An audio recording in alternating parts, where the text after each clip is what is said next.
Halo guys, ketemu lagi di kuliah teknik pengeboran 1. Kita hari ini akan membahas tentang hydraulic optimization. Jadi tujuan hydraulic optimization sebenarnya ada dua. Yang pertama, kalian ingin memastikan bahwa cutting transport bisa dilakukan dengan baik. Yang kedua, kalian memastikan kalian memberikan kekuatan yang paling maksimal di bawah nozzle bit kalian untuk mengangkat batuan. Nah, hydraulic optimization sendiri ini dilakukan dengan tujuan untuk meningkatkan ROP, kemudian untuk membantu supaya tadi hole pinningnya bisa berjalan dengan baik.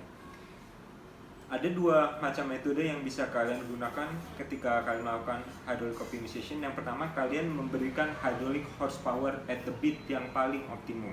Itu adalah metode yang pertama. Metode yang kedua adalah kalian memberikan hydraulic jet impact force pada bit. Nanti kita akan bahas satu persatu.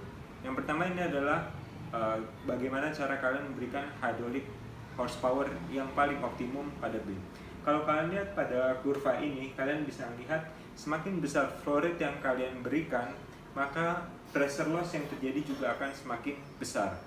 Nah, otomatis hydraulic horsepower yang diberikan pada bit yang tadinya dia meningkat, di suatu titik dia akan lama-kelamaan menurun.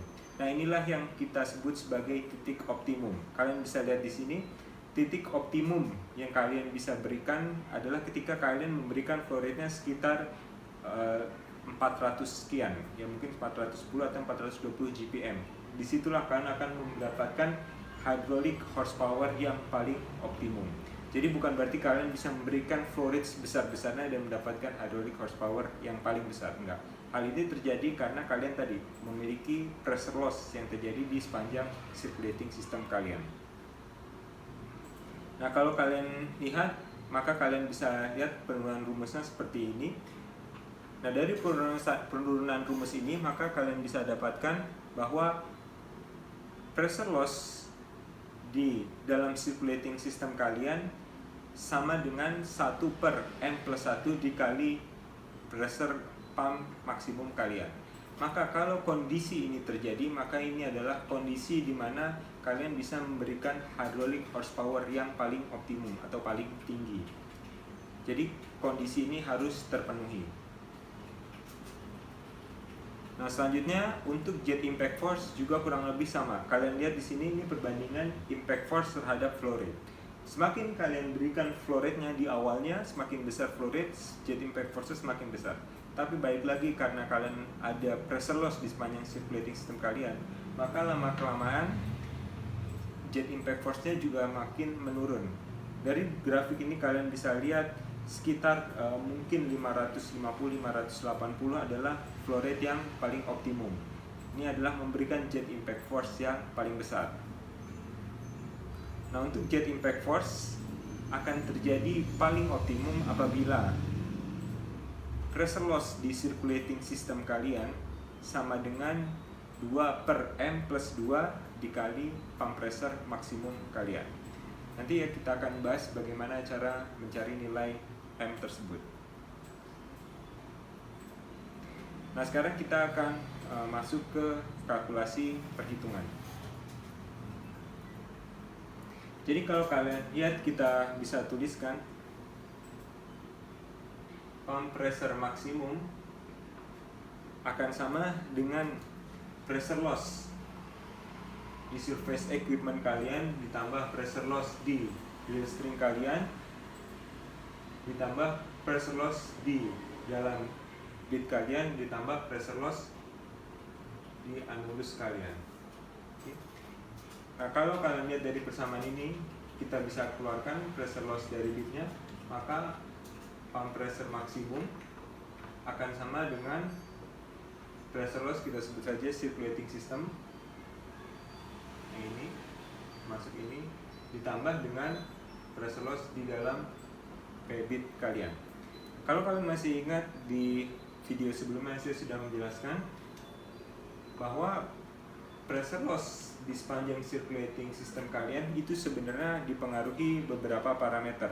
Parameter yang pertama itu dari geometri tubularnya, yang kemudian bisa juga dipengaruhi oleh dari tipe Frida-nya. Nah, kita bisa masukkan itu sebagai konstanta C. Ini adalah dari geometri, dari tubularnya maupun dari properties fluidanya. Dan juga yang selanjutnya dipengaruhi oleh Ki atau flow rate. Dan yang terakhir parameter selanjutnya adalah kan dipengaruhi oleh tipe dari alirannya atau flow regime. Nah, ini kita bisa tuliskan sebagai konstanta M. Nah, inilah konstanta M yang harus kita cari untuk bisa menentukan berapa perbandingan pump pressure terhadap P circulating pressure agar kita bisa mendapatkan hydraulic horsepower optimum maupun jet impact force optimum. Kalau kalian lihat dari rumus sebelumnya, maka kalian bisa lihat ketika kalian memiliki pump pressure, kalian memiliki P circulating pressure sama dengan 1 per M plus 1 dikali dengan PP max, maka ini kalian memiliki hydraulic horsepower paling optimum. Dan selanjutnya untuk metode jet impact force akan kalian dapatkan jika kalian memiliki P circulatingnya sama dengan 2 per M plus 2 dari PP max, maka ini kalian akan dapatkan jet impact force paling optimum. Oke. Nah, kalau kalian sudah bisa menemukan M ini, kalian tahu PP max-nya, maka kalian bisa menghitung berapa P circulating yang paling optimum yang bisa kalian gunakan. Nah, dari sini kalian bisa menentukan berapa pressure drop di bit yang harusnya kalian gunakan. Oke.